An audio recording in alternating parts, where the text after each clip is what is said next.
दोस्त था, उसने पूछा कि आपके देश के सभी लोग हमारे देश में अमेरिका में आते हैं, वो पढ़ाई करने के लिए आते हैं, लेकिन वापस कोई नहीं जाता।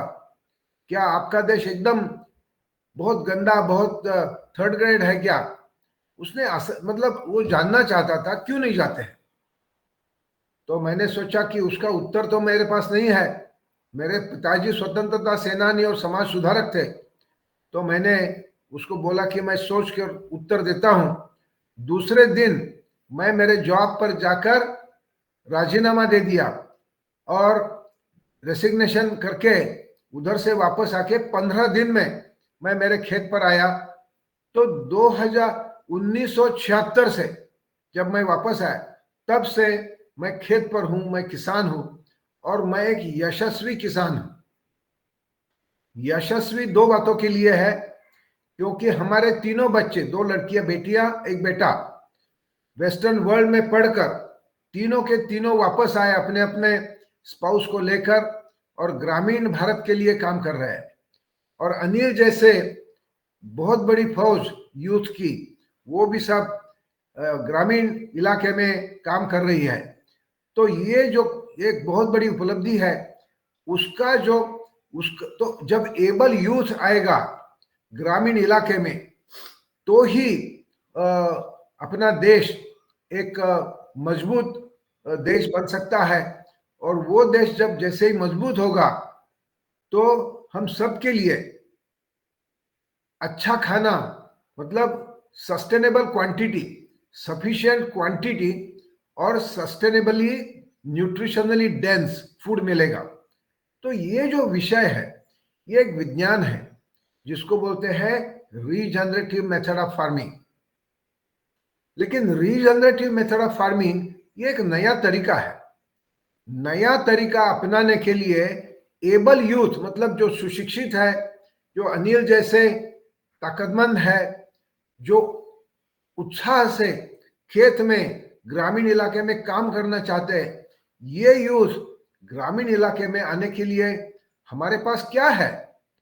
ये समाज आज तो कुछ नहीं दे रहा उसको। अगर अनिल जैसे यूथ खेती करने के लिए गए पूरी पढ़ाई कर कर, तो लोग उसको हंसते हैं, बोलते क्या इतनी पढ़ाई करके तू खेत में ही काम करेगा? तो वो जो बात है, उसको टलने के लिए, उसको रोकने के लिए, और एबल यूथ, क्योंकि agriculture is a big science और वो साइंटिफिकली करना बहुत जरूरी है, ना कि कोई मिथ, मतलब कोई बड़ी बड़ी सोच, जो रॉन्ग सोच होती है, जो रॉन्ग सोच लेकर आज बहुत सारा समाज अपने देश में आगे बढ़ रहा है। और इसलिए इसके वजह से जो हमारे भूमाता के तरफ साइंटिफिक इंफॉर्मेशन लेकर काम करना जरूरी है, साइंटिफिक इंफॉर्मेशन से न्यूट्रिशनली डेंस फूड बनाना जो जरूरी है, वो काम नहीं हो रहा। तो वो क्या है, वो हम आपको समझा रहे कि आज मैं कोशिश करूंगा। इसके लिए फिर से एक बार रमेश जी को धन्यवाद कहता हूं। रमेश जी सगुना बाग हमारे खेत में आए थे, पधारे थे, और बहुत अच्छा कि इन्होंने ये जो विचार है वो आपके तरफ पहुंचाने की कोशिश कर रहे हैं। मैं ये भी समझ सकता हूं कि आप सब लोग कल उठकर खेती नहीं करने वाले हैं, मैं समझ सकता हूं। मैडम ने बताया, निशा मैडम ने, कि ये सब 50 साल से ऊपर है। तो लेकिन आपका खाना जो है वो कैसे बनना चाहिए, न्यूट्रिशनली डेंस कैसे बनेगा, रीजनरेटिव मेथड ऑफ फार्मिंग क्या है, वो मैं आपको बताना चाहता हूं।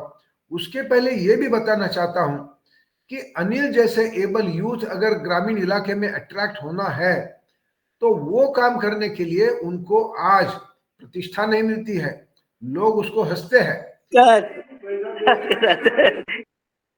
और ये हम पहचाना, ये हम देखा कि आदमी को जिंदा रहकर आगे बढ़ने के लिए हम ऐसा सोचते हैं कि 3 चीजों की जरूरत है, रोटी, कपड़ा, मकान। लेकिन ये मैं देखा मेरे खुद के लाइफ से कि रोटी, कपड़ा, मकान से पहले चौथी चीज चाहिए, और उसका नाम है प्रतिष्ठा, रिकॉग्निशन, डिग्निटी। जो किसान को आज मिलती नहीं है। और डिग्निटी मिलने के लिए, डिग्निटी पाने के लिए वो मांगने से नहीं मिलती है, वो कुछ देने से मिलती है। जैसे आप सब लोग योगा सिखा रहे हैं पूरी दुनिया को, तो ये बहुत बड़ा काम है। तो वो वही फिर पॉसिबल है, वही देन इट फॉलोज ऑटोमेटिकली कि आपको समाज में प्रतिष्ठा मिलेगी, क्योंकि आप समाज को अच्छी हेल्थ प्रदान कर रहे हैं। तो इस तरह से किसान अगर अपने खेत पर अपना जो अनुभव है वो अनुभव पर आधारित कृषि पर्यटन, एग्रो टूरिज्म अगर करता है, तो एबल यूथ अपने खेत पर आकर काम करेगा। क्योंकि जब शहर के डिग्निफाइड लोग, प्रतिष्ठित लोग जब खेत पर आते हैं और खेत पर वो अपना अपना, जब अगर कोई खरपतवार है वो दिखाते हैं, अपने फसल दिखाएंगे, नींबू के अलग अलग झाड़ दिखाएंगे। हम हमारे खेत पर सगुना बाग में, मेरे खेत का नाम है सगुना बाग, सगुना बाग में हम बहुत अलग अलग कुछ दिखाते हैं, मलखाम जैसे स्पोर्ट भी दिखाते हैं। लेकिन एक राइड देते हैं हम, जो कि वो राइड दुनिया में कहीं नहीं मिलती है। वो राइड का नाम है WB राइड। WB राइड का मतलब है वाटर बफेलो राइड। बफेलो को पानी में ले जाते हैं और उसके ऊपर मेहमान को बिठाते हैं, मजा करता है, मेहमान खुश हो जाता है, उसको एक अच्छा महसूस होता है, एक मतलब एक थ्रिल महसूस होता है। तो इस तरह से WB राइड, तो ये सब जो है सो कृषि पर्यटन, ये वो प्रवृत्ति है जो खुद किसान अपने फलते फूलते खेत पर ही आयोजित किया। आनंददायी शिक्षा और मौज इसका सहज सुंदर मिला। मैं अभी आपको सगुना बाग दिखाता हूँ। सगुना बाग 1976 आप म्यूट कर ले और जगदीश जी। सगुना बाग आज। ये फोटो जो है आप देखिए कि कैन यू, हाँ आप देख रहे हैं रमेश जी जी, दिख रही है सर। हाँ बहुत बढ़िया बढ़िया सुंदर। बढ़िया। तो दोस्तों ये अभी देखिए कि ये मेरे बाएं तरफ या आपके स्क्रीन के बाएं तरफ जो फोटो है वो, उसमें मेरे पिताजी है जो स्वतंत्रता सेनानी और समाज सुधारक थे। इन्होंने जो जमीन जहां पर खड़ा रहना चालू किया, जहां पर काम करना शुरू किया, वो जमीन 1976 में ऐसी थी और सगुना बाग आज की स्थिति में ऐसी है। तो ये 50 साल जरूर लगे, लेकिन ये हो सकता है। अपने देश में आज की तारीख ऐसा हो रहा है कि दाहिने तरफ वाली जगह जो है उसकी बंजार हो रही है। भूमि बंजार होना, भूमि डिग्रेड होना, ये बहुत बड़ा नुकसान है। भूमि डिग्रेड होने के लिए बहुत सारे अलग अलग कारण हैं, लेकिन सबसे बड़ा कारण जो है वो केमिकल्स और फर्टिलाइजर्स नहीं है। सबसे बड़ा भूमि को नष्ट करने वाला, भूमि की हालत, भूमाता की हालत खराब करने वाला, उसको अशक्त बनाने वाला, उसको बीमारी पैदा करने वाला जो है वो भूमाता पर हल चलाना है। भूमाता पर हल चलाने से भूमि बहुत डिग्रेड हो जाती है। लेकिन ये जो फर्क है आप देख सकते हैं, ये 5 अलग अलग सॉइल के सैंपल्स है। हमारी भूमाता जो है पहले शुरू में, ये ऊपर जो जो चित्र है, फोटो है, जो ये हिल रहा है देखिए एरो, तो एकदम ऊपर लेफ्ट में जो भुरभुरी जैसी मिट्टी दिखाई देती है, इतनी ताकतवर नहीं है, वो एकदम मतलब अशक्त मिट्टी लगती है। वो हमारे बाजू वाले की है, जो हमारी मिट्टी भी ऐसी ही थी, 50 साल पहले ऐसी थी। लेकिन हम जब एक नया तरीका अपनाया जिसका नाम है SRT regen, that is Saguna regenerative तकनीक, वो सगुना रीजनरेटिव तकनीक अपनाने से 3 साल में मिट्टी ऐसी बन गई, 6 साल में देखिए इतनी बढ़िया हो गई, और 8 साल में इसका और बढ़िया बढ़ गया, और 10 साल में देखिए ये इतनी सुंदर मिट्टी जैसे कि मैन्योर बन गई। और ये करते हुए जो किसान, मतलब मैं, मेरी फैमिली, किसान को लागत एकदम कम हो गई। जो आज हर एक किसान कोई भी फसल उगाने के लिए, जैसे चावल ले लीजिए या गेहूं ले लीजिए, 20 से 25 हजार रुपया खर्च करता है प्रति एकड़, जो कि रीजनरेटिव मेथड ऑफ फार्मिंग करने के लिए किसान को खाली 5,000 से 10,000 तक इतना ही खर्चा आता है, और उसका जो उत्पाद है वो दुगुना होता है, मतलब दुगुना समझिए, लेकिन 30-40% तो बढ़ता ही बढ़ता है। लेकिन सबसे इंपॉर्टेंट ये है कि जो उत्पाद वो लेता है वो उत्पाद ज्यादा सशक्त होता है, ज्यादा अच्छा होता है। मतलब ये मिट्टी लेने से, या वो लेफ्ट वाली डिग्रेडेड सॉइल में अगर धान पैदा किया या गेहूं पैदा किया, उससे ये जो हमारे 10 साल की मिट्टी है या 3 साल 6 साल की मिट्टी है, तो ये जो है इसमें जो गेहूं या धान पैदा होगा वो बिल्कुल अच्छा होगा, ज्यादा ताकतमंद होगा। तो ये हम करना चाहते हैं, पूरी दुनिया ये चाहती है। एक थोड़ा सा मैं और एक विचार आपको थोड़ा सा बताता हूं, थोड़ा थोड़ा पीछे जाइए। या तो विचार मैं आपको ये बताना चाहता हूं कि दुनिया में दो बड़े प्रॉब्लम है, प्रश्न है आज के तारीख। ग्लोबल वार्मिंग ये एक प्रश्न है, और फूड का उत्पादन कम होना ये दूसरा प्रश्न है, बहुत बड़ा प्रश्न है। आप सोचेंगे कि अगर फूड का उत्पाद कम होता तो मार्केट में इतने सारे चावल, इतने सारे टमाटर, ये सब मिल रहा है आसानी से, लेकिन उसकी प्राइस बहुत बढ़ गई है। लेकिन दूसरी एक बात बड़ी है कि अफ्रीका में लोगों के पास पैसा नहीं है वो खरीदने के लिए। जैसे ही अफ्रीका वालों के पास पैसा आ जाएगा, या और कोई गरीब देशों के पास पैसा बढ़ेगा, उनकी परचेसिंग पावर बढ़ेगी, तो हम नहीं खा पाएंगे ये सब चीजें। तो इतना बहुत मुश्किल वाली बात है। तो ये जो बड़ी बात है, वो बड़ी बात जो है, और ग्लोबल वार्मिंग, ये दो प्रॉब्लम जो है, वो दो प्रॉब्लम हमें इस तरह से सॉल्व करना है कि जैसे कि ग्लोबल वार्मिंग का जो प्रश्न है कि मिट्टी का जो कार्बन है, सेंद्रीय कार्बन, सेंद्रीय खेती नहीं, सेंद्रीय कार्बन, ऑर्गेनिक कार्बन, वो जो ऑर्गेनिक कार्बन या सेंद्रीय कार्बन जो है मिट्टी में होना चाहिए, वो वहां से जलकर हवा में चला गया है। वो हवा में जाकर ग्लोबल वार्मिंग का दूसरा बहुत बड़ा प्रश्न हमारे पूरी दुनिया के सामने खड़ा हो गया है। तो ये ऊपर गया हुआ जो कार्बन है, कार्बन डाइऑक्साइड, वो कार्बन अगर उसको पकड़कर मिट्टी में डाल दिया जाए तो मिट्टी में ये फर्क हो जाता है। जैसे कि यहाँ ये वाली मिट्टी है, ये मिट्टी से ये मिट्टी बनती है, जैसे कि ये 3 साल 6 साल 8 साल और 10 साल। तो इस तरह से, थैंक यू, इस तरह से मिट्टी को हेल्दी करने के लिए हवा में जो कार्बन है वो मिट्टी में आना चाहिए। वो प्रोसेस जो है उसको बोलते हैं regenerative method of farming. Regenerative method of farming से अगर ये सब हम, जो कि सगुना बाग हमारे खेत में ये फर्क हुआ है, मैं आपको दिखाना चाहता हूं। सब लोग बोलते हैं बायोडाइवर्सिटी, बायोडाइवर्सिटी बढ़नी चाहिए। ये देखिए सगुना बाग में कितनी बढ़ गई। 365 दिन में 3 जूलॉजिस्ट यहां आकर हर हफ्ते में 2 बार वो ढूंढते थे कि कौन कौन से अलग अलग स्पीसीज यहां सगुना बाग के 50 एकड़ में मिल रहे हैं। 75 स्पीसीज ऑफ स्पाइडर्स, कोळीला क्या ये स्पाइडर्स मतलब कोली, हम मराठी में कोली बोलते हैं। 70 प्रकार के अलग अलग बटरफ्लाईज, देन 120 प्रकार के बर्ड्स, जबकि सगुना बाग में आया था अमेरिका से तो 8-10 प्रकार के, जैसे कि कौवा, चिड़िया, तोते, इतने ही पंछी थे।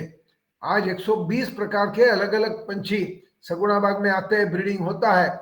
और इसी तरह से बहुत सारे रेप्टाइल्स, एम्फीबियंस एंड मैमल।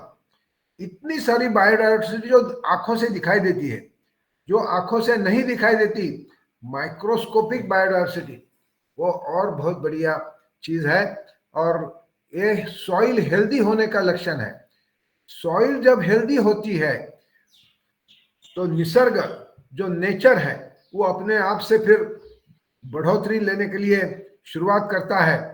तो ये जो है, ये हमारा एक किसान है, फॉलोअर किसान, उसके खेत में, धान के, चावल के खेत में एक पंछी ने हर साल, अभी वो पंछी उधर लैपविंग टिटवी जो है वो पंछी हर साल उधर उसके अंडे देते हैं और बच्चों को लेकर वातावरण में चले जाते हैं।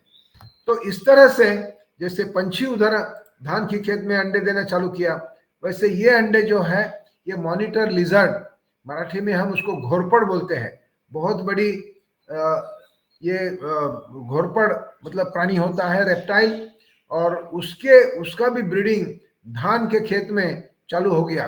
तो इस तरह से ये बहुत बहुत अलग अलग प्रकार के जो पॉजिटिविटी है कि खेती अगर भूमाता सशक्त बनती है तो ये सब चीज दिखाई देना शुरू होना जरूरी है, ना कि उसका सैंपल लेके सॉइल का एनालिसिस करो, ये इतनी बड़ी बात नहीं है।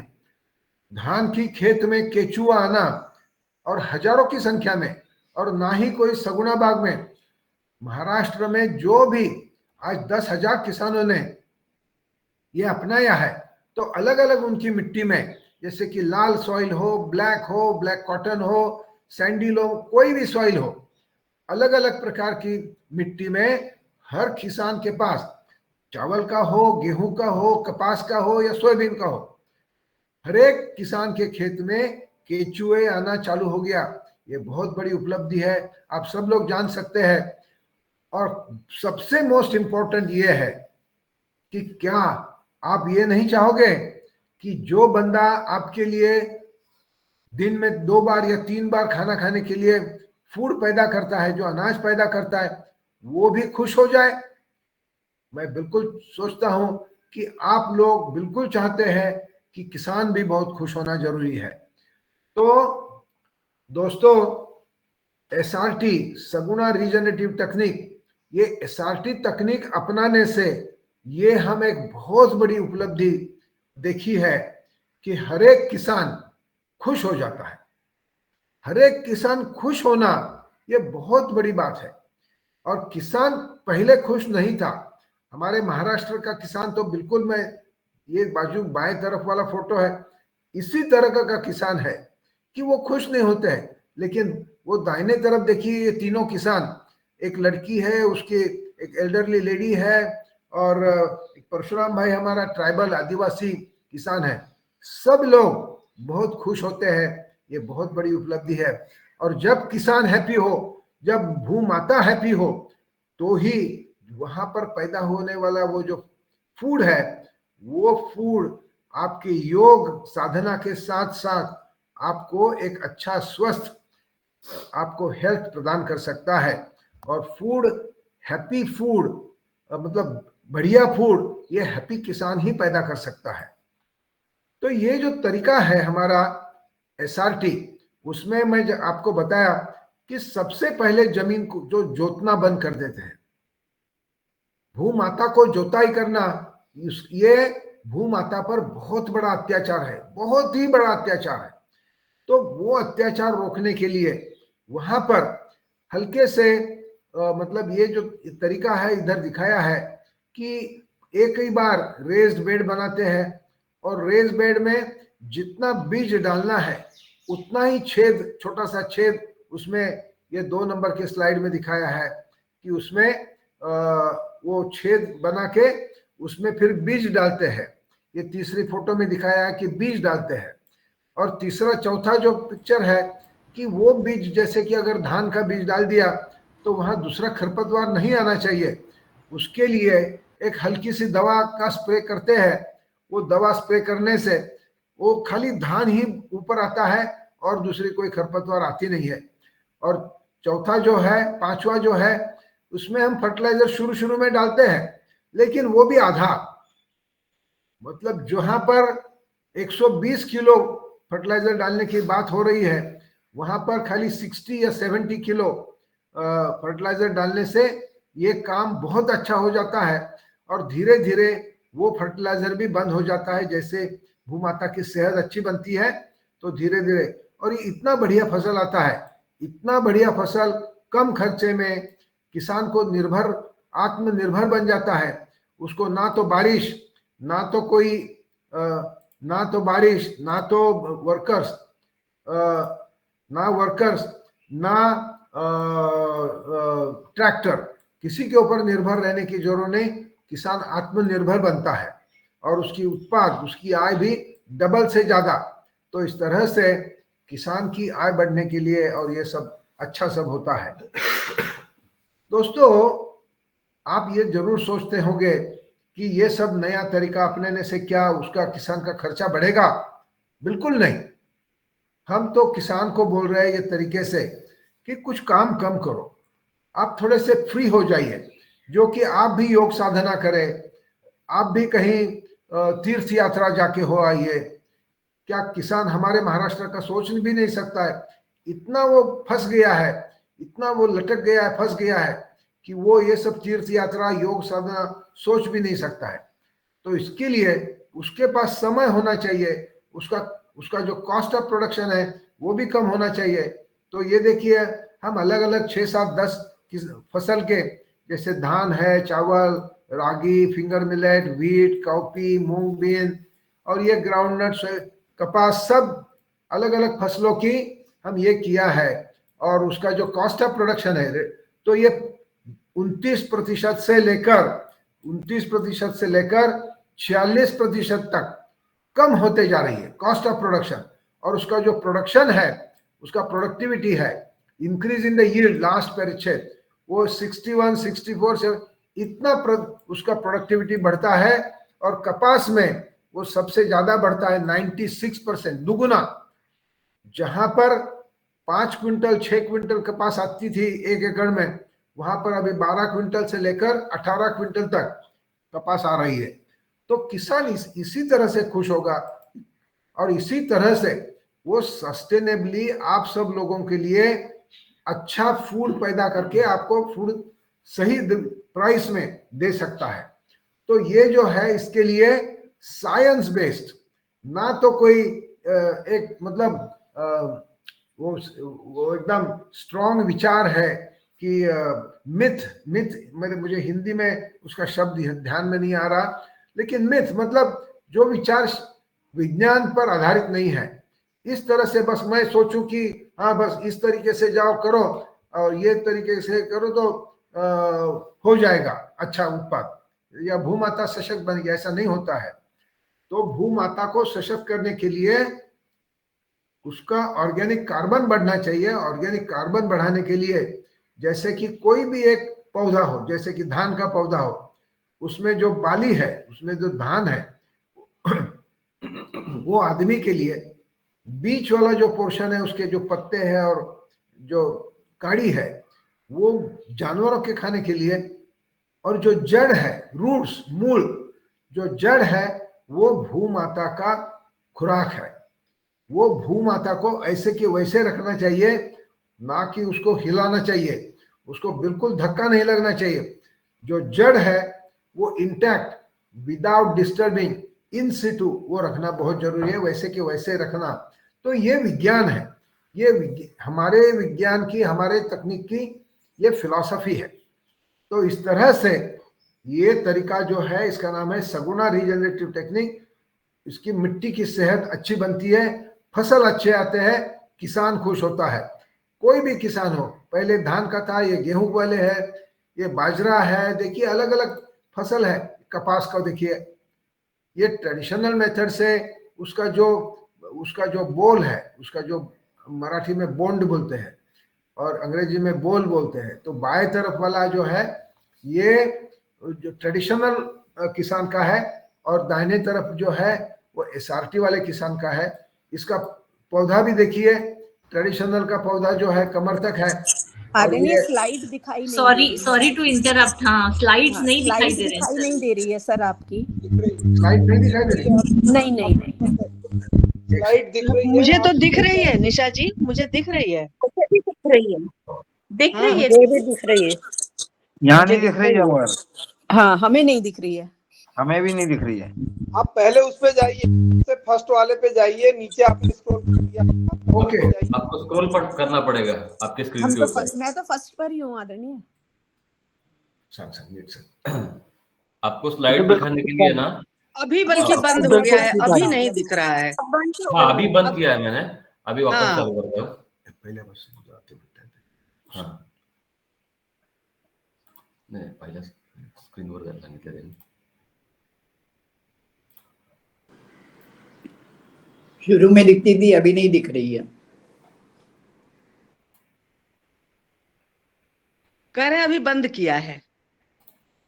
हाँ अभी शुरू किया है. अभी देखिए दिख रहा है क्या? दिख रहा था, बिल्कुल बढ़िया बढ़िया हाँ, दिख दिख रहा रहा है, बहुत बढ़िया दिख रहा है. यही से शुरुआत करें ना. ये सभी दिख रहा है. Yes yes.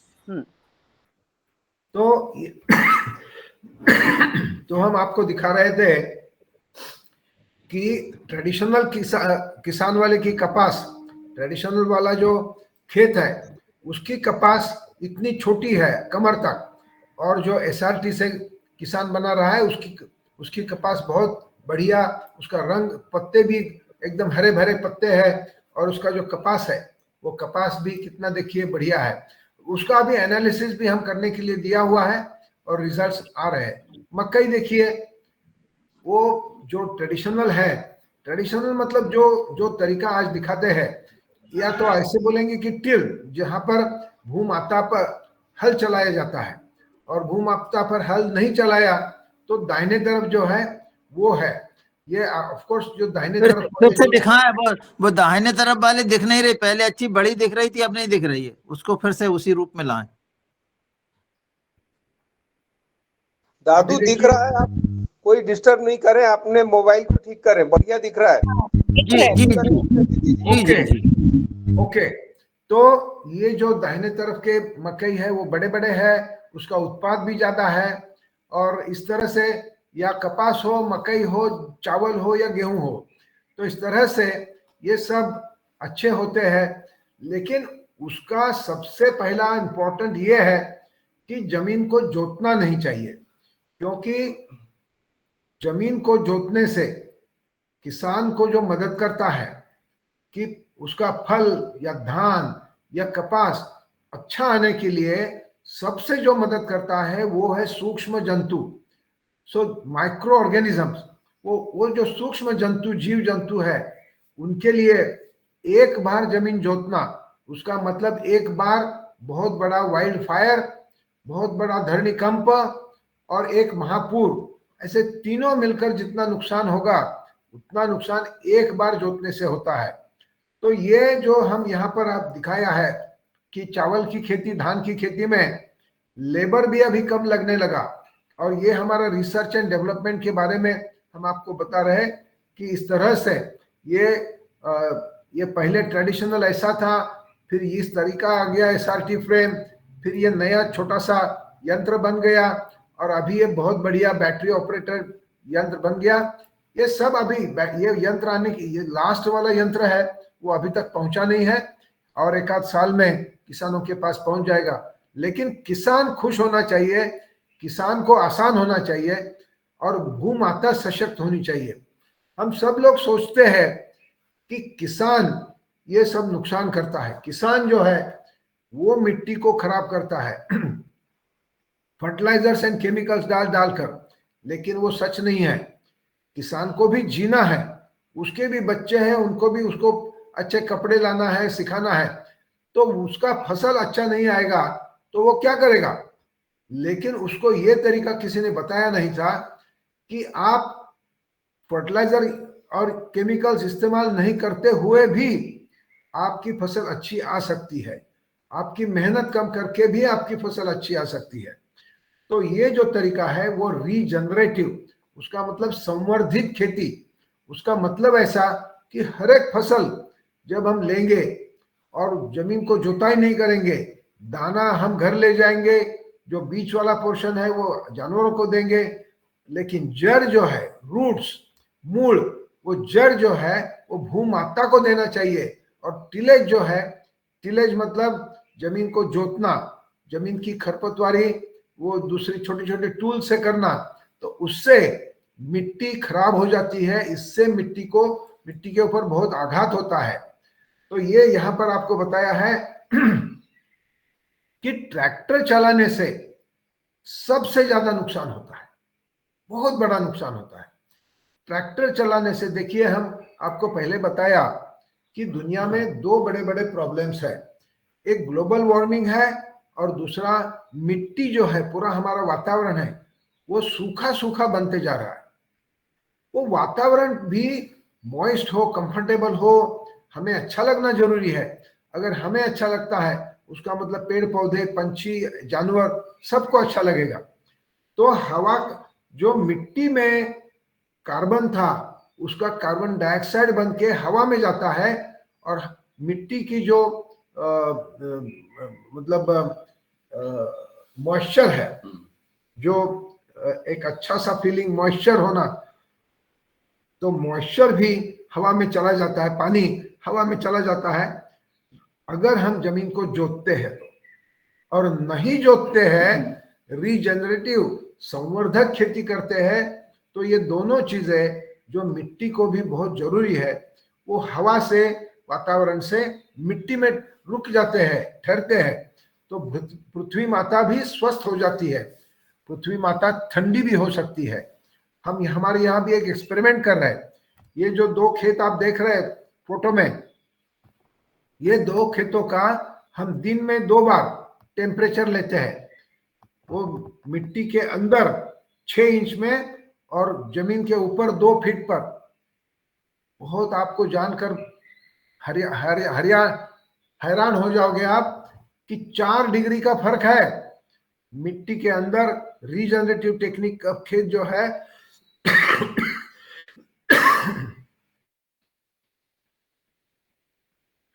वो 4 डिग्री से कम है। तो इस तरह से इतना बड़ा फर्क, अगर आप जब कभी सगुना बाग आओगे तो आपके ध्यान में आएगा कि सगुना बाग में आने के बाद एकदम आह्लाददायक लगता है। तो ये हमारा पूरा देश ऐसा होना जरूरी है। और हमारे देश के ये सब प्रॉब्लम्स है कि सॉइल का इरोजन होता है, मिट्टी में ये बहुत सारा मीथेन पैदा होके, मीथेन जो ग्लोबल वार्मिंग के लिए बोलते हैं ग्रीन हाउस गैस, मीथेन बहुत सारा पैदा होता है। और भूत माता में जो पहले जमाने में बावड़ी में पानी हुआ करता था, दिखाई देता था, पूरी साल भर पानी बावड़ी में चलता था। आजकल फरवरी महीने तक ही बावड़ी का पानी चला जाता है। मार्च अप्रैल मई महीने में पानी का कड़कड़ाहट हो जाता है, बहुत नुकसान है। तो ये सब रेसिड्यू बर्निंग, ये और एक प्रॉब्लम है। और किसान एक्सेसिव फर्टिलाइजर्स एंड केमिकल्स, उसको कभी लालच होती है तो कर भी सकता है। वो सभी चीजें जो है वो रुकना चाहिए। ये इरोजन वाला मामला है। देखिए कितना ये जो पानी बह रहा है, वो उसको हम बोलते हैं हमारी भूमाता का खून है। वो हमारी भूमाता का खून नहीं जाने के लिए ये सब तरीका अपना रहे। अगर ये खून ऐसा बहता है तो कितना बहता है, हम उसको परीक्षा किया, घर में लाकर उसमें अलम तुरटी बोलते हैं, वो फटकी वो घुमा के रखी। 3 दिन के बाद ये 20% पूरा जो खून है, भूमाता का खून 20% था। तो इतना खून हम बहाते थे। फिर और 100 सैंपल्स जाकर लिए, वहां पर जो हमारे निरीक्षण थे वो हम आपको दिखाते हैं। जहां पर 2 पहिए वाला ट्रैक्टर चलाते हैं वहां पर 14% भूमाता का खून बहता है। जहां पर 4 पहिए वाला ट्रैक्टर चलता है वहां पर 15% खून बहता है। और जहां पर बैल और लकड़ी का हल चलता है वहां खाली 3% खून बहता है, सिल्ट लॉस होता है। लेकिन एसआरटी जहां करते हैं बिल्कुल नहीं, 0%। तो ये एसआरटी का तरीका अपनाना, उन्हें से अपनी मिट्टी बह जाना रुक जाता है। आज की तारीख जो इंफॉर्मेशन अवेलेबल है हमारे देश में, भारत में, प्रति हेक्टर 20 टन मिट्टी हर साल बह के समुद्र में चली जाती है। ये इस तरह से चली जाती है, हमारी नदियां खून से बहती है बारिश के दिनों में। और ये तरीका, एसआरटी का तरीका ऐसा है कि उससे मिट्टी बह जाना रुकता है। वैसे और भी एक बात होती है कि धान की खेत में जो बोलते हैं कि मीथेन निकलता है, जो कार्बन डाइऑक्साइड से 22 टाइम्स ज्यादा हार्मफुल है, वो बह जाना पूरा बंद हो जाता है। ये भाभा एटॉमिक रिसर्च सेंटर के साइंटिस्ट आए थे कुछ मशीन लेकर, वो मशीन से पहचाना कि एसआरटी से वो पूरा होता ही नहीं है, एसआरटी के खेत में बिल्कुल होता नहीं है। और इसलिए हम सब लोग खुश हो गए थे कि बीएआरसी के साइंटिस्ट लोगों ने ये सब दिखाया कि बिल्कुल उसमें से मीथेन बनता नहीं है। तो ये सब बातें जो है, इसी तरीके से भूमाता खुश हो जाएगी और आप सबके लिए ये सब अच्छा जो है, अच्छा फूड मिल सकता है। मैं आपको 3 छोटे छोटे एक्सपेरिमेंट दिखाना चाहता हूं, ये आप जरा देख लीजिए। ये एक्सपेरिमेंट सेल्फ एक्सप्लेनेटरी है, प्लीज। मिट्टी का ताकतमंद बनना मतलब क्या, वो हम दिखा रहे हैं आपको। or whether it flows away as a surface flow. In the first experiment, I'm going to show you two clods from 2 different soils. One clod on the left hand side is from SRT zero-till method of cultivation, where the soil was not plowed for 6 years. And on the right side, the clod is from the cultivated soil, conventionally cultivated soil. तो बाएं तरफ SRT है, दाहिने तरफ जो है वो traditional है। तो दाहिने तरफ जो है वो मिट्टी बह रही है, वो अशक्त मिट्टी है, और बाएं तरफ जो है वो सशक्त मिट्टी है, वो एसआरटी की है। आगे चलते हैं, दूसरा प्रयोग दिखाते हैं हम आपको। तो ये दूसरे प्रयोग में ये बाएं तरफ जो है वो एसआरटी की मिट्टी बॉक्स में रखी है, ये ट्रेडिशनल मिट्टी है दाहिने तरफ, उसके ऊपर बारिश गिरा रहे हैं, मेजर्ड क्वांटिटी ऑफ बारिश। और दाहिने तरफ देखिए कि वो जो बारिश है वो बह के सामने वाले ग्लास में आ रहा है और उसके साथ साथ मिट्टी भी ला रहा है। और बाएं तरफ वाली मिट्टी में जो एसआरटी की मिट्टी है, जहां पर बारिश जो गिरता है वो पूरी भूमाता के पेट में चला जाता है, ना कि सामने वाले कपाट आता है। तो जो है वो ऐसे होना जरूरी है। तीसरा जो एक्सपेरिमेंट है उसमें हम 2 लीटर पानी भर रहे हैं। वो 2 लीटर पानी भर के हम ये देखते हैं कि वो पानी मिट्टी में चले जाने के लिए कितना समय लगता है। तो इस तरह से जो है, जो ट्रेडिशनल पानी था और इसमें जो है, ये देखिए कि बाएं तरफ वाला जो है ट्रेडिशनल, वो ट्रेडिशनल नहीं है। ट्रेडिशनल जो है उसमें 1 घंटे के बाद इतना पानी रह गया, और जो एसआरटी वाला था उसका पूरा पानी 25 मिनट में ही भूमाता के पेट में चला गया। तो पानी इन्फिल्ट्रेट होना ये बहुत जरूरी है। पानी बहते समय उसने मिट्टी नहीं ले जानी चाहिए, एक्सेस पानी क्लियर बहना चाहिए। तो सबके लिए एक ही काम करना चाहिए कि विदाउट हल चलाते नहीं खेती करने का नया तरीका जो है वो सीखना जरूरी है। उससे ये देखिए किसान की बावड़ी में बहुत सारा पानी भी आ गया। वो खाली एक एसआरटी का खेती करने से किसान की बावड़ी पूर्व भर, बहुत सारे किसान बोल रहे अभी हमारी बावड़ी में साल भर पानी रहता है, रुकता है। तो ये बहुत बड़ी उपलब्धि है। तो आप लोगों को शायद मालूम होगा कि नॉर्थ इंडिया में वो पराली बर्निंग होता है, दिल्ली के इर्द गिर्द, पंजाब, हरियाणा, उत्तर प्रदेश उधर। और वो फिर पराली बर्निंग करने के बाद हवा का तो प्रदूषण होता ही है, लेकिन किसान की मिट्टी जो है वो बहुत दुबली हो जाती है।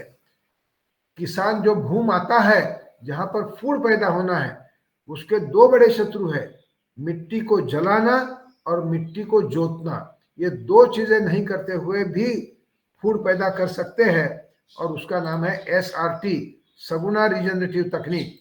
तो ये तकनीक अपनाने से किसान, भूमाता और इर्द गिर्द का पर्यावरण सभी कुछ खुश हो जाते हैं।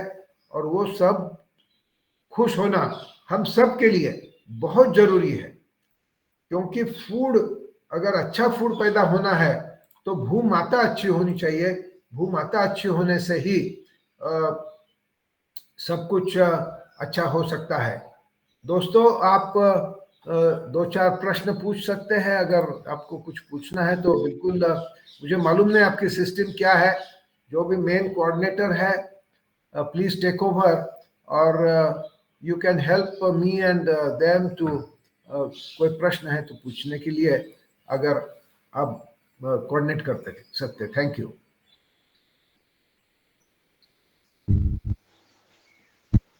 जी ओम, सदन में चर्चा बहुत अच्छी चल रही है।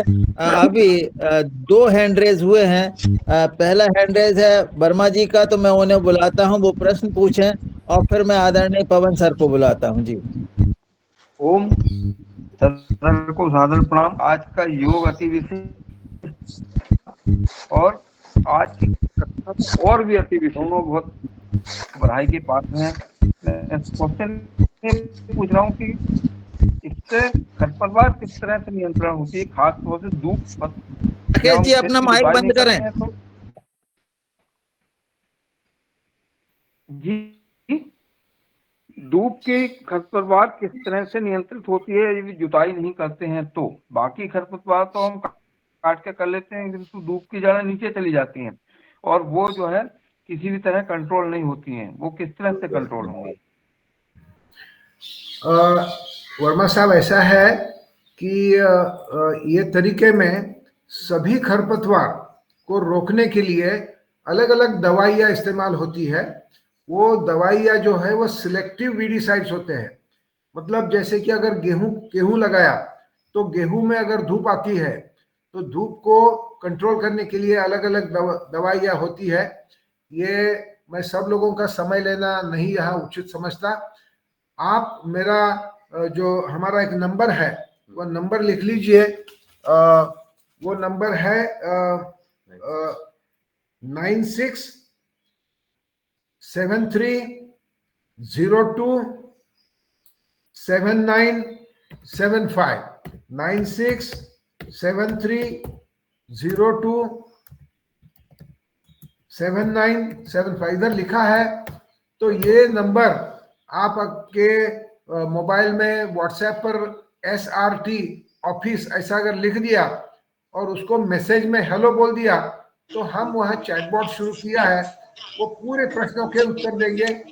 या तो आप हमें फोन भी कर सकते हैं, ये नंबर पे आप फोन लेकर उसके लिए जो किसान है, किसानों के लिए एक अलग सा वेबिनार लेके हम बिल्कुल उसको आप सब लोग को उसके बारे में अवगत करके हर एक फसल, इसमें 8-9 अलग अलग फसलों के बारे में मराठी, हिंदी और अंग्रेजी में पूरी जानकारी दी हुई है। जी बहुत धन्यवाद। तो अब मैं बहुत आदरणीय धन्यवाद। पवन सर को बुलाता हूं कि पवन सर आए। जी ओ जी धन्यवाद मेहरा जी, आपका बहुत अभिनंदन कि आज आपने चंद्रशेखर जी को बुलाया सगुना से। आपका चंद्रशेखर जी, आपका आपकी टीम का बहुत अभिनंदन है। बहुत अच्छा आपने कार्य किया है। मुझे भी जब ये पहली बार मैंने फुकुओका की किताब पढ़ी और उसमें 1 स्ट्रॉ रेवोल्यूशन पढ़ा तो मुझे लगा कि शायद ये चीज़ें जो है हमारे वहाँ देश में नहीं होती थी, ये तो विदेश के लोग बहुत अच्छा कर रहे हैं। लेकिन धीरे धीरे ये पता लगा कि ये तो हमारी संस्कृति ही इतनी अच्छी थी कि हमसे ही लोग लेकर के हमें ही वापस उसको देने का प्रयास कर रहे थे। तो आपका जो है ये कार्य बहुत अच्छा है, बहुत सुंदर है। और मुझे लगता है कि आज आपने जो जरा इनको म्यूट कर दीजिए। जी जी धन्यवाद। तो मुझे लगता है कि आपने जो आज बात बताई है बहुत अच्छे तरीके आपने वाटर इन्फिल्ट्रेशन तरीका बता दिया, आपने केंचुए का तरीका बता दिया, आपने बायोडाइवर्सिटी को जोड़ दिया।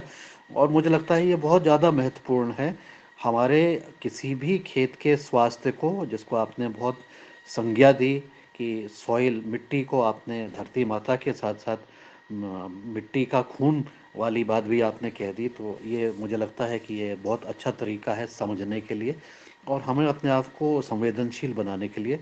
मेरा अनुरोध ये रहेगा कि आने वाले समय पर हम इस विषय पर आपके साथ मिलकर के। अभी तो आपने खाली फोटोज़ वैसे दिखा रखी थी, लेकिन कभी आप घूमते हुए खेतों में जाते हुए ऐसा हमें लाइव दिखा देंगे तो ये मेरा पहला अनुरोध है। रमेश मेहरा जी आपके वहाँ आए हैं तो उन आपके साथ कोऑर्डिनेट करते हैं, जो भी उचित समय है उचित दिन होगा तो उसमें हम घूमते घामते एक्चुअली उसको देख भी लें तो एक बहुत सुंदर चीज़ मतलब मन में आएगी। और जितनी बार हमारे किसान इस चीज़ को सुनेंगे और उसको देखेंगे तो वो अपने खेतों में भी इसी तरह की अपनी स्थिति के अनुसार उसको बढ़ने के लिए आगे प्रेरित होंगे और कुछ परिवर्तन करने का प्रयास करेंगे, ऐसा मेरा मानना है। और ये बहुत सरल तकनीकों के माध्यम से जहाँ कर हम अपनी मिट्टी की जांच कर सकते हैं और अपने पर्यावरण को देख सकते हैं। मैंने भी एक 16 पॉइंट चेकलिस्ट बनाई है कि अगर मैं खेत में गया तो मुझे क्या क्या चीज़ें दिखाई देंगी, मैं आपके साथ भी उसको शेयर कर लूँगा। तो ऐसा करते हुए हम नॉलेज शेयरिंग करते हुए जो भी अनुभव आधारित हमारे जो भी विचार आते हैं उसको करते हुए हम इस चीज़ को आगे लेके चलें तो बहुत सुंदर रहेगा। मेरा प्रश्न ये है कि आपके फार्म में जैसे लोग आते हैं तो क्या वहाँ पर बच्चे भी आ रहे हैं? क्या वो आप अपनी चीज़ों को अपनी जो लर्निंग्स हैं वो बच्चों को भी स्कूलों के माध्यम से यूनिवर्सिटी के बच्चे जो हैं उनको आप दे रहे हैं और उसके लिए आपकी क्या व्यवस्था है? अगर कर रहे हैं तो उसका आप कैसे प्रभाव देखते हैं? ये मेरा प्रश्न है, क्योंकि मुझे लगता है कि बच्चे जो हैं नई पीढ़ी को बहुत ज़्यादा इसको सेंसिटाइज़ करने की ज़रूरत है, नई पीढ़ी को समझाने की ज़रूरत है। तो और उनको ये अनुभव कराने की ज़रूरत है कि ऐसे कार्य करके हुए भी हम खुश रह सकते हैं, क्योंकि अभी आज की तारीख में सब कुछ जब हमारा केंद्र बिंदु ही पैसे के ऊपर आधारित हो गया है तो उससे एक डिसबैलेंस क्रिएट हो गया है। तो ये डिसबैलेंस हमने क्रिएट किया हुआ है। तो ये चीज़ों के लिए आप क्या कर रहे हैं?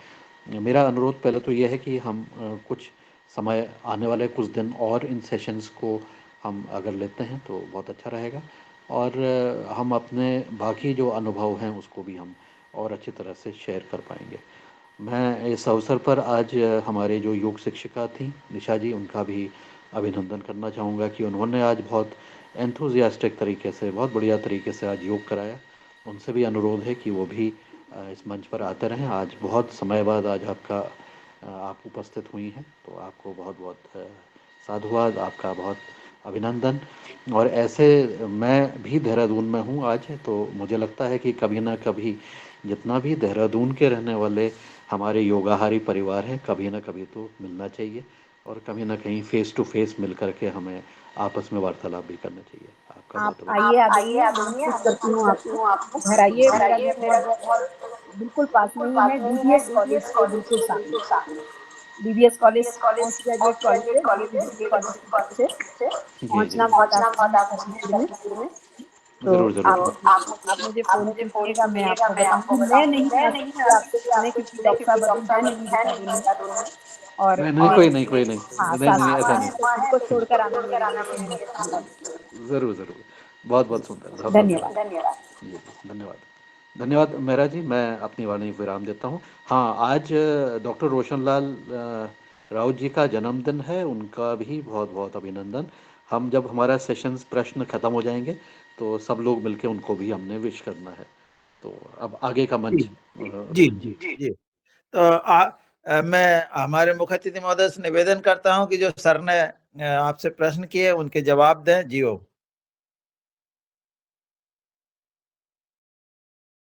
माइक ऑन कर लें आदरणीय। माइक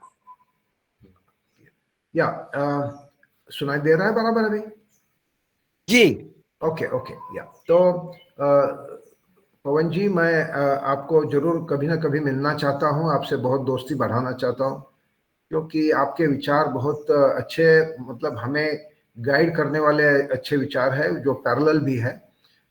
हमारे खेत का उद्देश्य ये है कि सबको अवगत करना कि रूरल लाइफ कैसा है, इंडिया अपना जो भारत देश वर्ष है पूरा कितना सुंदर हो सकता है, और पोटेंशियल जो है वो भारतवर्ष के रूरल एरिया में कैसा है, क्या है।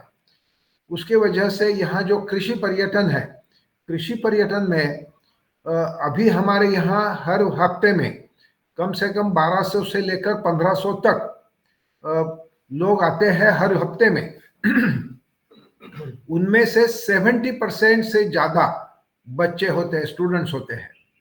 तो आपका और हमारा विचार एक ही है, बराबर है, और बच्चों को पूरी तरह से अवगत किया जाता है।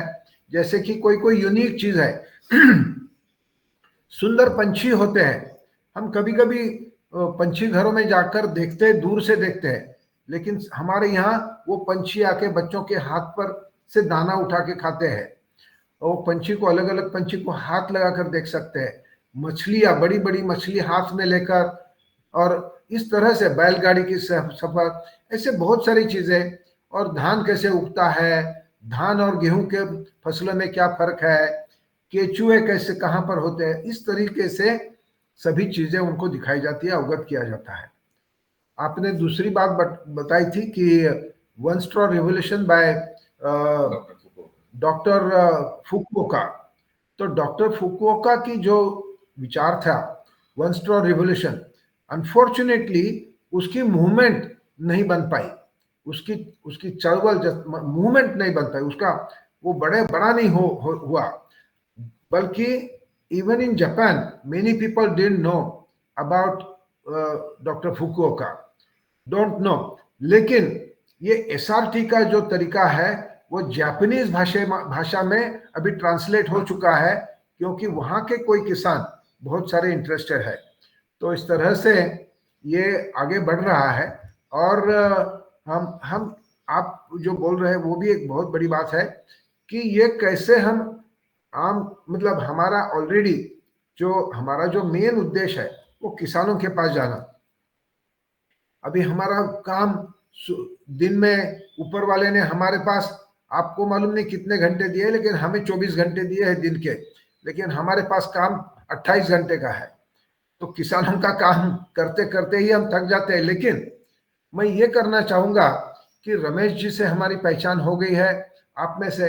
मैं रमेश जी के पास एक 3-4 अच्छे वीडियो भेजता हूं, जो आप सब लोग जो इंटरेस्टेड है वो देखिए। और रमेश जी को हम हमारा जो काम है, हमारी संस्था, उसका वेबसाइट भी बताएंगे। हमारी वेबसाइट एक्चुअली आसान है, सगुना फाउंडेशन .ngo, SAGUNA फाउंडेशन, सगुना फाउंडेशन .ngo। तो ये जो वेबसाइट है वो एक बहुत अच्छी तरीके से आप हमारे साथ जुड़ सकते हैं। वहां पर बहुत इंफॉर्मेशन है, जैसे कि मैं पहले वाला नंबर चैटबॉट बताया, और फिर हम एक 2-4 वेरियस वीडियो रमेश जी के पास भेजकर हम जो है आप सबके साथ मिलना जरूर चाहूंगा। पवन साहब, आप जब भी कभी बंबई या पुणे आते हैं तो सगुना बाग आइए, मेरा नंबर जो है वो पवन जी से पाइए, और प्लीज कम टू सगुना बाग, आप हमारे साथ रहिए। इस देश को हमें सगुना बाग जैसा बनाना, ये हमारा उद्देश्य ले चुके हैं। मालूम नहीं ऊपर वाला हमें 24 घंटे के बदले 28 घंटे देगा तो वो भी हम करने की कोशिश, मतलब काम तो जारी है, लेकिन आप सब लोग के सहयोग से हम ये काम पहुंचाने की कोशिश जरूर करेंगे। मैं अब डॉक्टर राउत सर को बुलाता हूं कि वो आए और अपना प्रश्न करें। Doctor Raut sir. जी ओम, सभी को प्रणाम। और आज हमारे आदरणीय, हमारे सीनियर हैं ये, मैं भी एग्रीकल्चर ग्रेजुएट हूं सर, और आपको सादर प्रणाम करता हूं। मध्य प्रदेश से हूं, बालाघाट कृषि विज्ञान केंद्र में पदस्थ हूं। और मेरा प्रश्न थे, एक तो पहला ये कि ये जो हमारी टेक्निक है, बहुत सुंदर आपने तकनीक की है, क्योंकि सबसे ज्यादा आवश्यकता मैं समझता हूँ आज हमारे देश को इसी की है कि हम को समाहित करते हुए और कम से कम लेबर कास्ट और जो हमारी कास्ट कैसे बचाएं, मतलब खेती में जो लागत है उसको कैसे कम करें। तो पहला प्रश्न यही था कि लेबर इसमें थोड़ा मुझे ऐसा लगता है कि लेबर ज्यादा लगेगा, तो इसके लिए क्या आपने कुछ शॉर्टकट उसके लिए बना रखे हैं? दूसरा, एग्रो टूरिज्म को आप जो जिस तरह से आपने वो किया है, तो इसको प्रमोट करने के लिए किस तरह आप जाते हैं, मुझे बताने का कष्ट करें। जी ओम। ओके, लेबर के बारे में ऐसा है कि बिल्कुल सही है कि labour is a very important issue. और जैसे कि हम आपको एक स्लाइड वापस दिखाते हैं, वो देखिए कि उसकी जो हम पूरी पढ़ाई की है, ये धान के फसल के बारे में, क्योंकि धान का फसल अपने देश में 70% किसान धान उगाते हैं। धान एक बहुत इंपॉर्टेंट फूड है हमारे देश का। तो ट्रेडिशनल मेथड जो है उसमें 35 मैन डेज लगते हैं। वो जब एसआरटी पुराना हमारा जो फ्रेम था, पुराना फ्रेम जब 12 साल पहले हुआ, मतलब उसका जन्म हुआ और 12 साल किसानों ने अपनाया। महाराष्ट्र में पहले साल 2013 में 30 किसान थे। आज की तारीख 10,000 किसानों से ज्यादा लोग किसानों ने 20 अलग अलग फसलों में वो तकनीक अपनाया है। तो 12 साल इन्होंने ये फ्रेम अपनाया, 35 मैंडेज से उसका 10 मैंडेज हो गया। उसके बाद ये नया और एक हैंड पुश सीडर आ गया, जिसको थोड़ा सा मॉडिफाई करने से ये 10 मैंडेज से, पहले 50 दिन की बात मैं बोल रहा हूँ, धान के खेत में 35 थे ट्रेडिशनल फ्रेम के साथ, 10 हो गया। ये हैंड पुश सीडर से 3 हो गया। और अभी जो ज़ेबू आने वाला है, एसआरटी ज़ेबू हैदराबाद में बन रहा है, वो मतलब बन चुका है, उसकी ट्रायल्स चल रही है, मल्टी लोकेशन ट्रायल्स। उससे एक आदमी दुगुना काम करेगा, मतलब आधा ही आदमी लगेगा पहले 50 दिन के लिए, पहले 50 दिन के लिए। तो इतना लेबर अभी कम हो गया है। लेकिन पूरी दुनिया में आप शायद जानते होंगे कि जो भी मैकेनाइजेशन चल रहा है, वो बड़े बड़े किसानों के लिए बहुत बड़े बड़े मशीन, जितना मशीन बड़ा उतना मैकेनाइजेशन और उतना लेबर एफिशिएंसी ज्यादा है। मैं कल ही एक मतलब ऑस्ट्रेलिया के किसान के बारे में और उसके साथ ही बात चल रहा था कि उसकी 5,000 एकड़ ऑस्ट्रेलिया में खेती है और 5,000 एकड़ में उसके पास खाली 22 लोग है, 22 लोग है। तो ये सब जो है वो एक तरीका है। लेकिन छोटे किसान के लिए, छोटी जमीन में आधा एकड़ है, 1 एकड़ है, 2 एकड़ है, वहां पर मैकेनाइजेशन करके लेबर से छुटकारा पाने के लिए और उत्पादकता बढ़ने के लिए, और उसके साथ साथ भूमाता भी स्वस्थ हो जाए, ये सभी चीजें जो है ये उसी का नाम है रीजनरेटिव मेथड ऑफ फार्मिंग। उसका नाम है संवर्धित खेती, कंजर्वेशन एग्रीकल्चर। और आप सबके लिए मैं देख रहा हूं कि पवन साहब, राउत साहब जो प्रश्न पूछ रहे हैं वो बहुत वेरी ऊंचे प्रश्न है। तो आप सबको मैं और एक आनंद की वार्ता देना चाहता हूं। कल रात को ही मुझे एक ईमेल आई है जो वॉशिंगटन डीसी के बाजू से, घोड़ी पे ऊपर चढ़ती हूँ और पहले झाड़ू फेंकती हूँ साइड में, और फिर घोड़ी पे चढ़ के और मैं ऊपर सामान दूंगी तो नीचे पटकते जाना। हाँ, तो मैं तो चढ़ जाऊँ घोड़ी पे, है ऊपर। तो मैं सोच रही हूँ कि वहाँ तक प्रदीप राज जी अपना माइक बंद कर लें। प्रदीप राज जी। हाँ, तो ये वर्ल्ड के ये पूरा जो विचार है रीजनरेटिव मेथड ऑफ फार्मिंग, तो वर्ल्ड ओवर वो क्या विचार है, ये नया विचार है। उसका प्रिसाइज डेफिनेशन, तरीका, ये सभी उसका अच्छा सिस्टम बनाने के लिए 8 लोगों की नियुक्ति हुई है वॉशिंगटन के बाजू में। वो एक जगह पर जाकर अप्रैल महीने में, उसमें मेरा नाम भी है, मुझे भी उन्होंने बुलाया है, चुनकर बुलाया है। तो ये जो बात है ये अच्छी बात है, हम सब हमारे देशवासियों के लिए अच्छी बात है। तो ये एक अच्छी तरीके से कुछ और आगे बढ़ने वाली बात है। तो ये मैं इसलिए बताया, ना कि कोई मैं आपको इम्प्रेस करना चाहता हूँ, लेकिन ये बताना चाहता हूँ कि इसमें विज्ञान है। ये पूरा विज्ञान इकट्ठा करके उसमें से जो मिथ है, जो कोई रॉन्ग विचार है, मिथ के लिए मेरे पास भ्रामक आदरणीय भ्रामक तथ्य, भ्रामक लिख लो भाई, लिख लो, बढ़िया शब्द मिल गया। चलो हम आज कुछ पाया, भ्रामक। तो ये भ्रामक जो विचार है, भ्रामक विचार से सब भड़क रहे लोग, भ्रामक विचार से लोगों को भ्रम पैदा कर रहे हैं। किसान को भी मन में भी भ्रम पैदा हो रहा है और खाने वाले लोगों के मन में भी, मतलब जो कंज्यूमर है उनके मन में भी भ्रम पैदा हो रहा है। तो भ्रामक विचार से दूर जाकर वैज्ञानिक विचारों को लाने के लिए ये कमिटी ला रहा है, और इसके लिए मुझे चुना है। ये बहुत बड़ी बात नहीं है, ये ऊपर वाले की देन है। लेकिन मैं ये आपको ये इसलिए बताना चाहता हूं कि हमारे देश में जापान से भी ज्यादा अच्छा नया तरीका ये यहाँ ऊपर वाले ने हमें आशीर्वाद देके भेजा है। आप बिल्कुल उसका विचार करिए। डॉक्टर राउत साहब, डॉक्टर पवन साहब, हम आपको मिलना चाहते हैं क्योंकि आप बहुत डीपली इन्वॉल्व है, ऐसा लगता है। हम आपसे दोस्ती बनाना चाहते हैं। आपको जी बहुत सर, थैंक बहुत यू, बधाई थैंक यू सर। आदरणीय, बहुत बहुत बधाई आपको।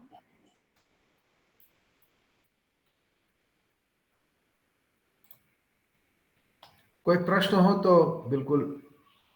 नमस्कार जी, मैं डीडी शर्मा हिमाचल प्रदेश शिमला से हूँ। मैं भी एक कृषि स्नातक हूँ। उसके बाद मैंने विश्वविद्यालय में कृषि विज्ञान केंद्र में लगभग 30 साल काम किया है। अब मैं 1 साल पहले यहाँ से रिटायर हो गया और अपने गांव में ही रह रहा हूँ। तो ये हमारा जो क्षेत्र है बिल्कुल शुष्क क्षेत्र है, ड्राई जोन है। यहाँ बारिश नहीं हो रही है, पिछले 3 सालों से बर्फ गिरना बंद हो गई है। तो यहाँ सेब के बागान है। अब लोग जो है लेटेस्ट टेक्निक्स अपना रहे हैं, कई कुछ सीख रहे हैं। लेकिन आपके हिसाब से सेब को सस्टेनेबल खेती बनाने के लिए क्या होना चाहिए? जो ये ऐसा टेक्निक्स है, क्या ये पहाड़ी क्षेत्रों में भी इसको अपनाया जा सकता है? ये आप डॉक्टर साहब बताएं। आपको मैं साधुवाद प्रणाम करता हूं। आप जो है एक घोड़े के ताने से आपके लिए वो शायद एक आशीर्वाद था, जो उसने कहा था कि आपका देश कैसा है, क्यों रहते हो यहाँ। तो उसका जवाब जब आपने एक रेजिग्नेशन दे के दिया, मुझे बहुत खुशी हुई। ये कृषि वैज्ञानिक को आज मेरे ख्याल से इतनी वैल्यू नहीं दी जाती जितनी कि एक MBBS डॉक्टर है या कोई बड़ा इंजीनियर है। मैं तो ये मानता हूं कि कृषि जो स्नातक है, जब तक हमारे देश में इनको कोई तवज्जो, उनको कोई सम्मान नहीं मिलेगा, तो हमारी कृषि का जो हश्र हो रहा है वो आज जीता जागता सबूत है। डॉक्टर साहब, आपको बहुत बहुत बधाई हो। आपने जो एरिया दिखाया कि पहले क्या था आपके फादर के टाइम में, आज वो किस तरह से इकोसिस्टम को आपने अपनाया है, वो बहुत ही सरप्राइजिंग है। आपने ये कहा कि डॉक्टर पवन जी से आप मिलना चाहते हैं। योगाहार एक ऐसा कार्यक्रम है जो पिछले 3 सालों से बड़े बड़े लोगों को मिलाता है, लेकिन कुछ एक दिनों में वो एलिवेट हो जाते हैं। फिर वो 28-30 लोग ही बचते हैं जो रेगुलरली इस योगाहार में जुड़ते हैं। तो ये मैं ये कह रहा हूँ कि आप इसके बारे में बताएं कि ये क्या हम पहाड़ी क्षेत्रों में इस टेक्निक को अपना सकते हैं? धन्यवाद। शर्मा साहब, आपका प्रश्न बहुत ही इम्पोर्टेंट है और उसका उत्तर भी अपने पास है, उसका पॉजिटिव उत्तर भी हमारे पास है, हमारे टीम के पास। उसके लिए मैं पिछले कई साल कोशिश भी करता हुआ रहा। मतलब हिमाचल प्रदेश में जब मिस्टर विष्णुपंत कोगजे गवर्नर थे, मुझे अभी याद नहीं, मेरे 2000 साल की बात होगी, और डॉक्टर तेज प्रताप जब उधर वाइस चांसलर थे पालमपुर में बराबर। तो वहां पर मैं आया करता था, बहुत बार आया। और आज की तारीख आप सब लोगों के लिए मैं बताना चाहता हूं कि शिमला और वो जो अपना शिवालिक हिल्स है, नॉर्थ इंडिया में जो सब पूरे जो हिली रीजन है, वहां का सॉइल इरोजन बहुत बुरा है। वो बहुत बड़ा कंसर्न है पूरा वर्ल्ड ओवर का, कि वहां पर हर साल 1000 टन मिट्टी बह जाती है। जो शिवालिक हिल एरिया है, बहुत ही मिट्टी बह जाती है। डॉक्टर साहब, ऐसा है कि वहां पर भी उसका जो उत्तर है वो वहां के मिट्टी का सेंद्रीय ऑर्गेनिक कार्बन बढ़ाने की जरूरत है। वो कैसे बढ़ाना हम सबका समय यहाँ नहीं लेना चाहते, लेकिन फिर हम आपके साथ डायरेक्टली जुड़ना चाहते हैं और okay sir. Through mister Ramesh Mehra ji we will get connected और हम एक सेपरेट वेबिनार करेंगे, वहां पर हम हमारे जो विचार है।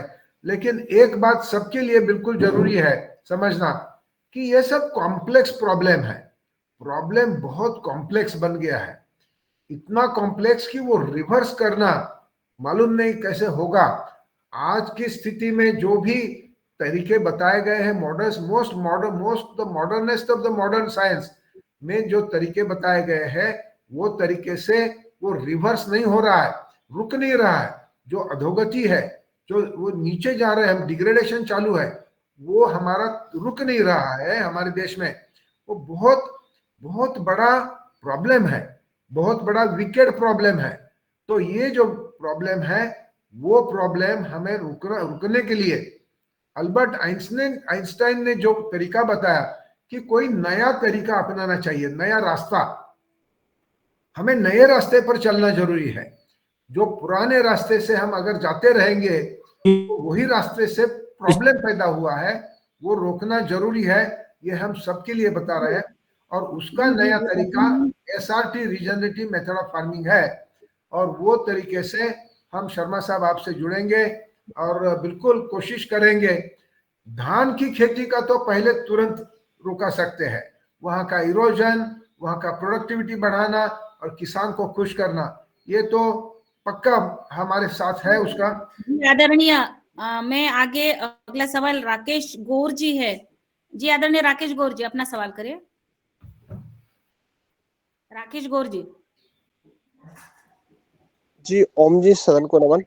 सर मेरा ये प्रश्न था थोड़ा सा कि जिस प्रकार जैसे सब्जियों की खेती करते हैं तो उसमें मल्चिंग लगा करके हम जैसे कचरे के लिए लगाते हैं, तो उसकी व्यवस्था में क्या मतलब दवाई ही काम करते हैं या फिर कोई मल्चिंग की पेपर का उपयोग करते हैं या कुछ दूसरी और व्यवस्था है आपके पास में? अपरेंटली आप सब लोग, मैं सोच रहा था कि आप योगा के लोग हैं, लेकिन लगता है कि आप बहुत बढ़िया किसान हैं और साइंटिफिक किसान हैं। आपके सभी इसमें, ये मैं जानता नहीं था, लेकिन अभी जरा अच्छी तरह से मैं, वो बहुत बढ़िया प्रश्न है राकेश जी का कि क्या हमारी तकनीक में मल्चिंग मतलब पॉली मल्च फिल्म या अलग अलग प्रकार के मल्च के तरीके बताए जाते हैं, वो मल्च का तरीका है इसमें या अलग अलग केमिकल्स इस्तेमाल करके।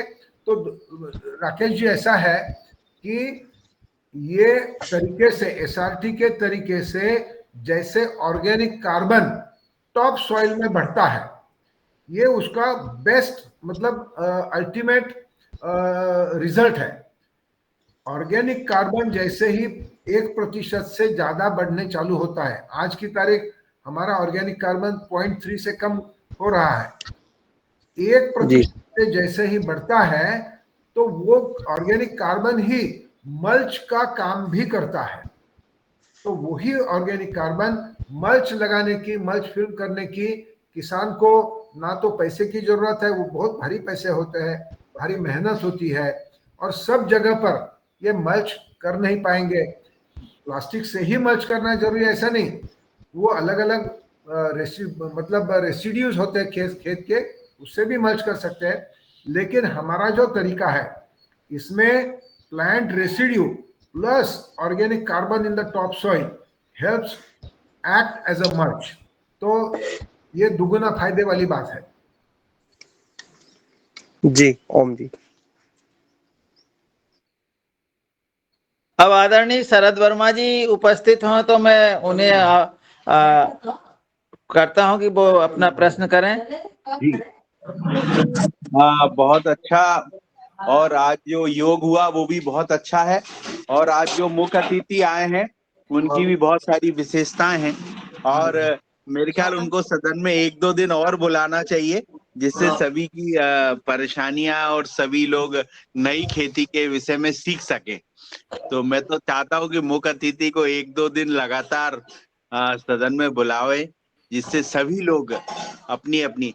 इसमें बस ये मैं चाहता हूँ मुख्य अतिथि जी से कि इसमें ज्यादा जैसे बगीचे में ज्यादा अपन लोग सक्सेस होते हैं या फिर अनाज की खेती में सक्सेस होते हैं, या इनमें आपस में क्या अंतर है, थोड़ा सा बताएं। ओके, ये जब किसान खेती पर ही निर्भर है, मतलब खेती ही उसका मेन काम है, मुख्य उद्देश्य मुख्य काम वही है, वो किसान वो आदमी ज्यादा सक्सेसफुल होता है। ऐसा नहीं कि वो धान की मतलब ग्रेन की खेती हो या जो पल्सेस की खेती हो, कोई भी खेती हो, बांबू की बांस की खेती हो तो भी वो इसी तरीके से सक्सेसफुल होगा। हॉर्टिकल्चर हो मतलब आम हो या कोकोनट हो या कोई सेब एप्पल की खेती हो, कोई भी खेती करने वाला किसान, उसका उद्देश्य ये होना चाहिए कि भूमाता सशक्त बने। भूमाता सशक्त बनाने के लिए ऑर्गेनिक कार्बन बढ़ना चाहिए। और वो ऑर्गेनिक कार्बन कैसे बढ़ाना, विदाउट टिलेज, ये इसका जो तत्व है, उसका जो तंत्र है, वो उसी से मिला जुला है। उसके लिए जो भी अलग अलग खेती है, जो भी अलग अलग उसकी किसान की जरूरतें हैं, वो डिस्कस करके उसका तरीका बता सकते हैं हम। बिल्कुल हम कोशिश करेंगे कि हर एक प्रश्न का हर एक किसान के लिए हम मदद तो बिल्कुल कर सकते हैं। हमारे टीम का वही उद्देश्य है, लेकिन उसके लिए समय बहुत ज्यादा चाहिए, हर एक ग्रुप की जरूरत है। जैसे धान और गेहूं ये एक प्रकार की खेती है। फिर मिलेट्स है, जैसे हिल मिलेट्स होते हैं, फिंगर मिलेट है, पर्ल मिलेट है, और वो प्रोसो है, लिटिल मिलेट। तो इस तरह से मिलेट्स है, वेजिटेबल्स है, जैसे फिर कलिंगड़, वाटरमेलन, तरबूज, खरबूज, ये अलग अलग प्रकार है। हर एक की खेती में हमारा उद्देश्य ऑर्गेनिक कार्बन बढ़ाना, और कार्बन बढ़ता है तो सभी चीजें ऑटोमेटिकली आगे बढ़ती है। जी बहुत अच्छा।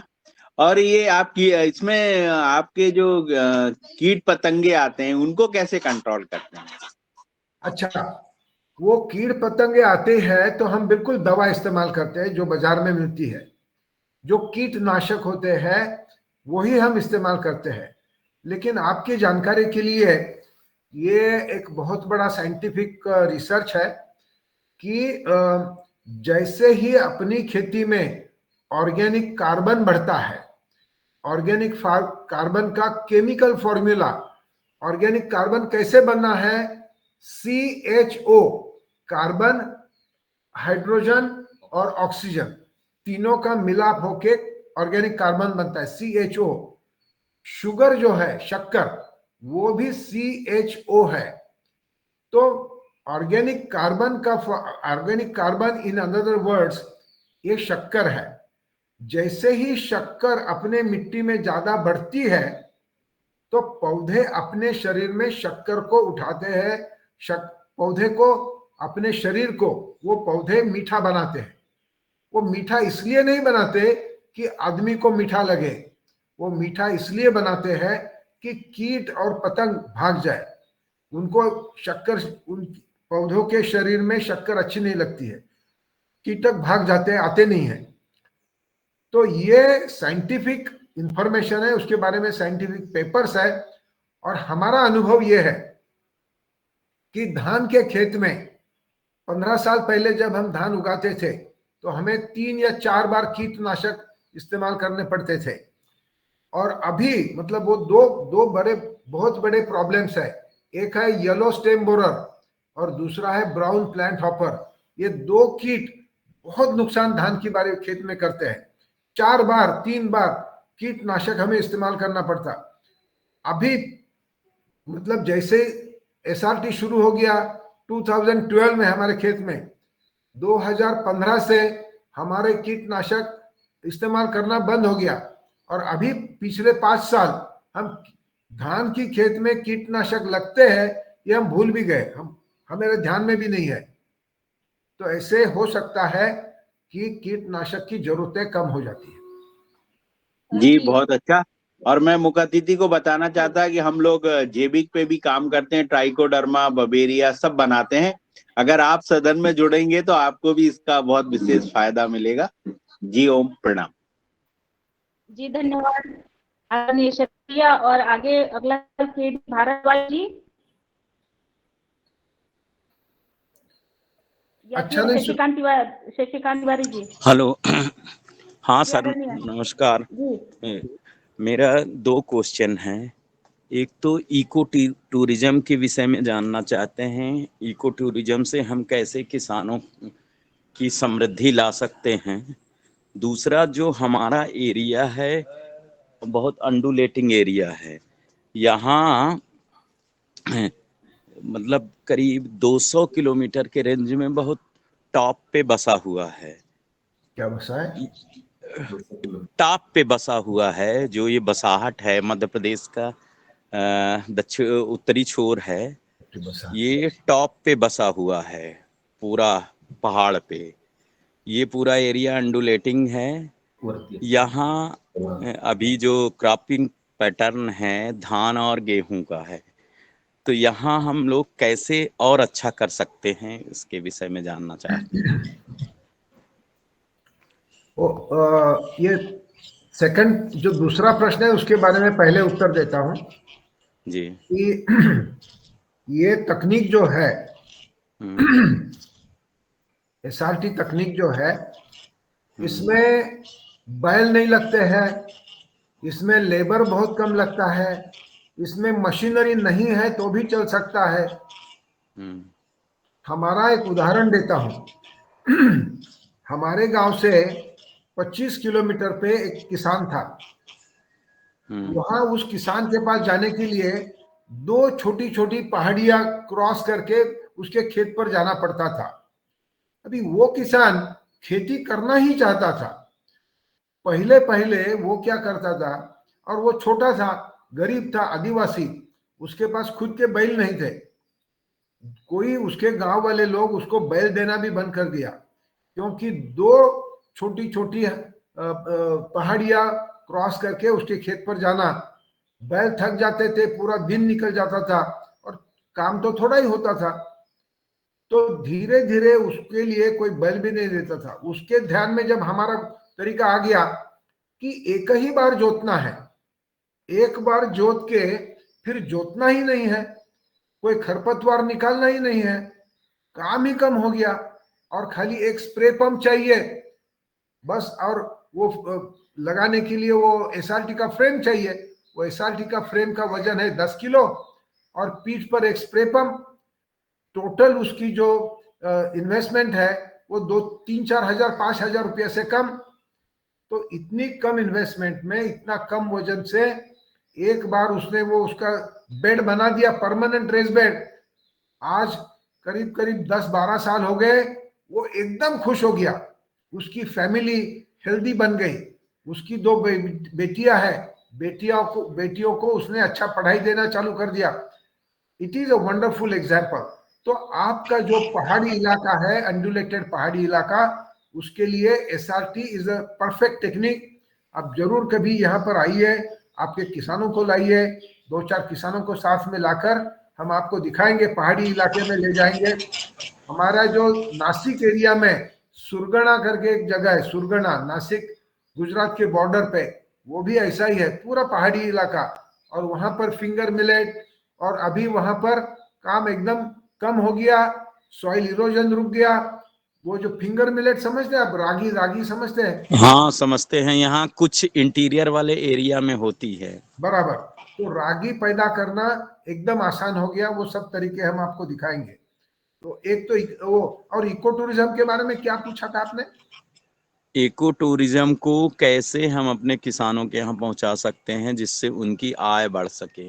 ओके, तो किसानों के लिए सबसे मोस्ट इंपॉर्टेंट ये है, आय का मतलब मैं समझता हूं पैसा, मतलब 2000 के जगह 10,000 कैसे मिले।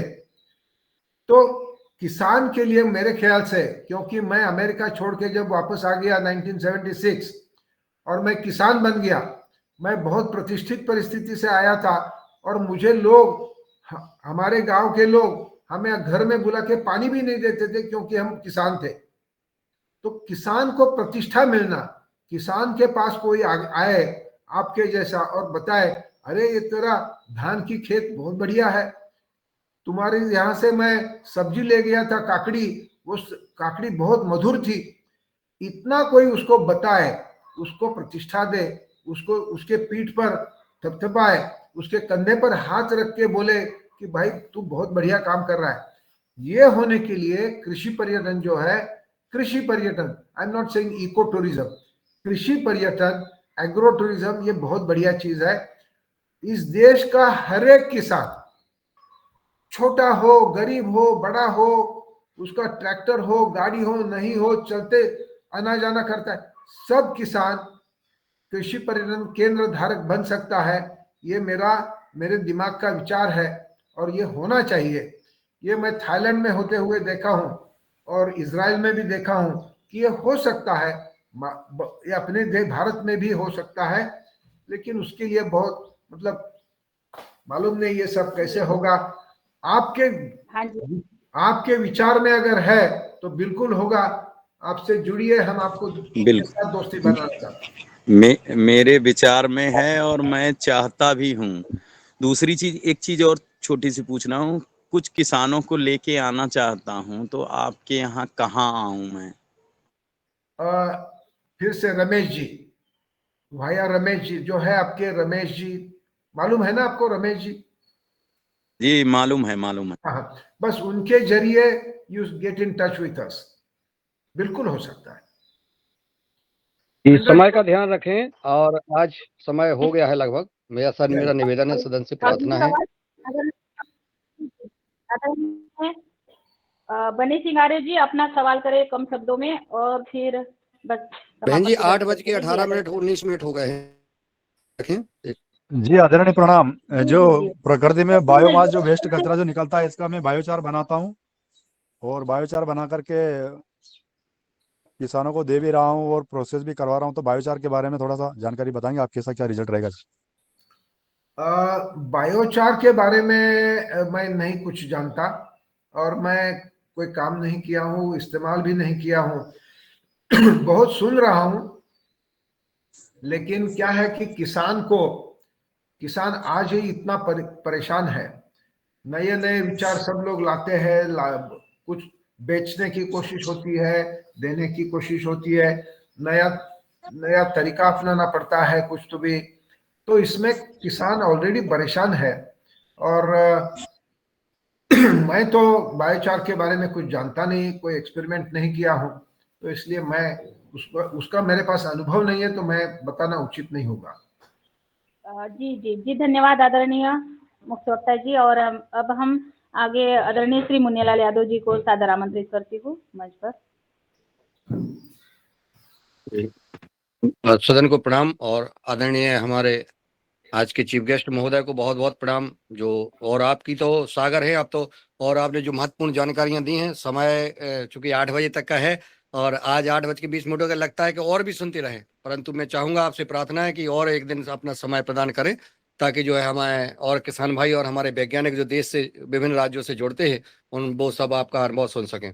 और आज हमारे आदरणीय डॉक्टर रोशनलाल रावत जी जो कृषि विज्ञान केंद्र बालाघाट के प्रधान वैज्ञानिक हैं, उनका जन्मदिन है, तो उनके जन्मदिन की हार्दिक बधाई और शुभकामनाएं प्रदान करता हूं और उनके सुखद और समृद्ध जीवन की प्रार्थना करता हूं। ओम प्रार्थना।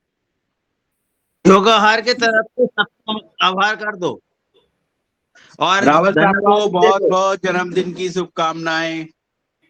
सभी फटाफट 1-1 सेकंड में सभी लोग आभार दो, जन्मदिन की रावत सर को बधाई देवे।